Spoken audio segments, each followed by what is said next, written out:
दादा और पोते की दिल छू लेने वाली कहानी। नमस्कार दोस्तों, फिर नई कहानी के साथ आ गई हूँ। उम्मीद करती हूँ आपको ये कहानी अच्छी लगेगी।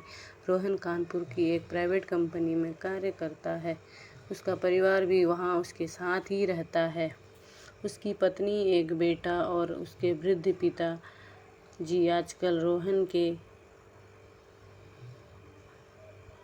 रोहन के पिताजी अक्सर बीमार ही रहा करते थे। उम्र अधिक होने की वजह से उनकी तबीयत लगातार खराब होती जा रही थी। रोहन ऑफिस और पिताजी की बीमारी में बहुत अधिक उलझता जा रहा था। एक दिन रोहन के पिताजी की तबीयत बहुत अधिक खराब हो गई। रोहन की पत्नी ने पिताजी को खाने के लिए कहा, लेकिन उन्होंने इशारे से ही खाने के लिए मना कर दिया। शायद वह अपनी बात को अपने मुंह से कहने में असमर्थ थे। वह मन ही मन यह सोचकर परेशान होते रहते थे कि मैं सभी के लिए बोझ बन गया हूँ। अब वह ना तो किसी से अधिक बात करते थे और ना ही ठीक प्रकार से खाना खा रहे थे। बार बार खाने के लिए मना करने पर रोहन और उसकी पत्नी तंग आ गए और रोहन बड़े ही जोर से अपने पिताजी पर चिल्ला उठा। रोहन का पुत्र शौर्य को यह देख अच्छा न लगा। वह अपने दादाजी के सबसे करीब था। शौर्य रसोई से भोजन की थाली लेकर आया। उसने अपने हाथ से रोटी का एक निवाला लिया और अपने दादाजी की ओर बढ़ाया। दादाजी ने शौर्य का हाथ पकड़ लिया और फिर से इशारे से खाने के लिए मना किया।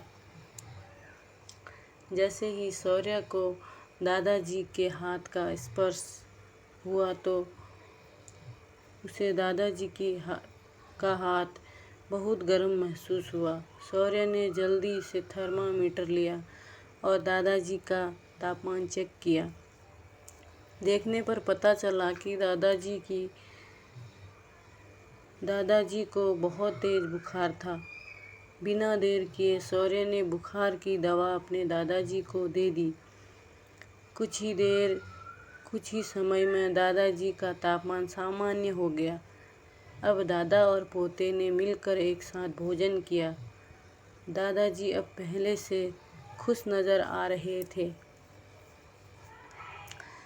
यह देख रोहन और उसकी पत्नी अपने आप पर बहुत शर्मिंदा महसूस हुए।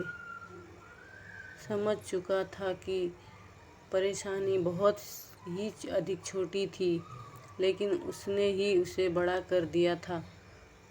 रोहन और उसकी पत्नी ने पिताजी से माफ़ी मांगी और अब सब कुछ सामान्य हो गया था। यह बात तो बहुत छोटी सी है, लेकिन हमें एक बड़ा मैसेज देती है।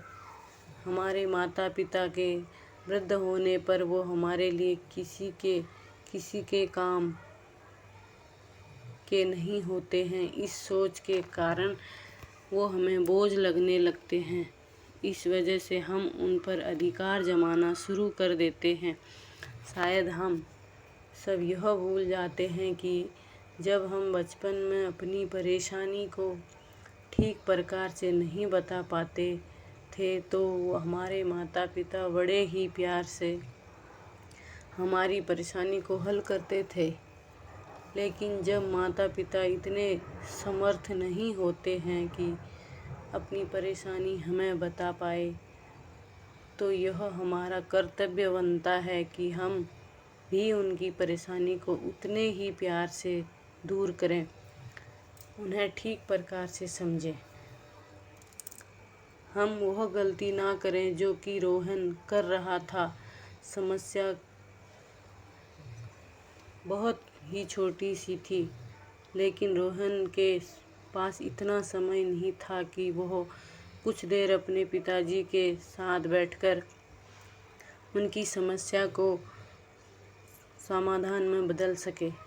तो नमस्कार दोस्तों, उम्मीद करती हूँ आपको कहानी अच्छी लगी। कैसी लगी कमेंट में ज़रूर बताना। मिलेंगे